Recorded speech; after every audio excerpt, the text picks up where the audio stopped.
Hi everyone, Dawn Marie here. I am doing a project share. I have used a digital download from a fairly new Facebook shop. This is the information. It is for Misty Blackburn, and on Facebook her shop is MacJewelryShop. And she just recently opened this shop and is just starting to set it up and add things to it. And one of the things that she has in there is a postcard download. This is what it looks like if you print it out on paper. Kind of vintagey with some keys. So again, Misty Blackburn, Mac Jewelry Shop on Facebook. And so I decided to print mine out on fabric. Let's see if I can bring it down a little closer here. Okay, so I printed mine out on fabric, like I said, and I decided to kind of go more vintagey with my postcard here.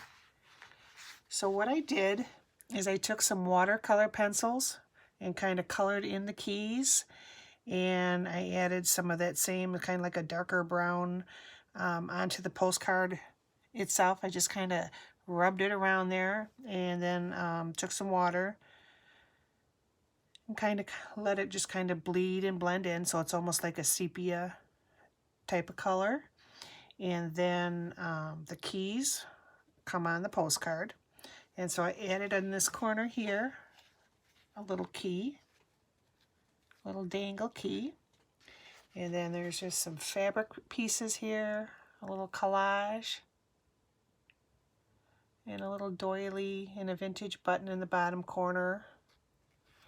And then the address, I actually looked up the address of a textile company in France. I wanted to kind of go with that feel. So it's actually the name of a actual factory in France, and the address and some of the names that were mentioned in the article. And 1662 is the date. I'm not sure if this factory is still in operation, but it was in 1662. And then I kind of frayed the edges, and the way I did this was took a couple steps to get the actual fabric ready to print on. I first used a piece of muslin, and then I ironed on a piece of fusible interfacing onto the entire piece. And so after I did that, then I took a piece of Wonder Under, the fusible that's got the fusing on both sides, and then I ironed that on top, and I did not take the paper off and fuse it together because I wanted that stiffness there. So then I folded my fabric in half to get this correct size, put it through the printer, and then I took the paper off and fused both sides together. So that's how I got a little bit of weight to my fabric so it would print. And it did go through my printer.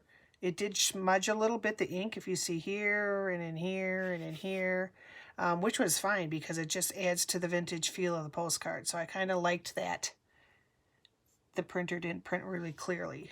And then when I wrote the name and things on here, I kind of smudged them a little bit. I wanted this to kind of look old, like it's been around for a while. And then on the reverse side, I added a vintage photo here, and some trims at the top, and a doily and some pearl pieces here, and a little applique here. A lot of these things I have in my Facebook shop, which I've been working on getting up and going too. And so some of these pieces are things I had in the shop. Some of these things I had in my little basket on the side of my workspace here with all the little bits and pieces. Some of these things were sent from some of you, so it was a nice collaboration of everything. So that is the back. And then on the front of the postcard is where the address and everything is. Like I said, I left all that fraying. I frayed it. Really make it look old and vintagey. So like I said, the original postcard looks like this when you print it out.